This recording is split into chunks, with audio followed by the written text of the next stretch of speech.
দুর্গাপুরে গণধর্ষণের ঘটনায় দোষীদের দৃষ্টান্তমূলক শাস্তির দাবিতে গণতান্ত্রিক মহিলা সমিতির বিক্ষোভ। দুর্গাপুরে ঘটে যাওয়া গণধর্ষণের ঘটনায় দোষীদের দৃষ্টান্তমূলক শাস্তির দাবিতে বৃহস্পতিবার সারা ভারত গণতান্ত্রিক মহিলা সমিতির পক্ষ থেকেই দুর্গাপুর থানার সামনেই বিক্ষোভ প্রদর্শন করা হয়। পরে সংগঠনের প্রতিনিধিরা থানায় একটি ডেপুটেশনও জমা দেন। সংগঠনের পক্ষ থেকেই জানানো হয়েছে, এই ঘটনায় ইতিমধ্যেই 4 জন অভিযুক্তকে গ্রেপ্তার করেছে পুলিশ। তবে শুধু গ্রেপ্তারই নয়, দ্রুত তদন্ত শেষ করে অভিযুক্তদের বিরুদ্ধে কঠোর আইনি ব্যবস্থা গ্রহণ এবং দৃষ্টান্তমূলক শাস্তি নিশ্চিত করার দাবি জানানো হয়েছে। এছাড়াও মহিলাদের নিরাপত্তা নিশ্চিত করতে প্রশাসনের আরও সক্রিয় ভূমিকা গ্রহণের আহ্বান জানান সংগঠনের সদস্যরা। পারুলিয়া থেকে ঘটনা ঘটেছে, একটি মেয়ের প্রতি যে অন্যায় হয়েছে সেই অন্যায়ের প্রতিবাদে আজকে আমরা পুলিশের কাছে ডেপুটেশন দিয়েছি।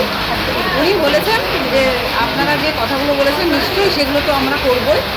আমরা অপরাধীদের অলরেডি তারা গ্রেপ্তার করেছে, তাদের যাতে দৃষ্টান্তমূলক শাস্তি হয় সেইটা তারা দেখবে, অবশ্যই বলেছে। এটা কাদের তরফ থেকে আপনারা এসেছিলেন? আমরা সারা ভারত গণতান্ত্রিক মহিলা সমিতি থেকে এসেছি। যে মহিলার সঙ্গে ঘটনা ঘটেছে কি পারুলিয়ারই বাসিন্দা না কোথাকার? না না, উনি হচ্ছে খাটগড়িয়ার বাসিন্দা। খাটগড়িয়ার বাসিন্দা, এটা দিদির বাড়িতে এসেছিলেন? দিদির বাড়িতে। ঘটনাটা ঘটেছিল কবে? 30 তারিখ।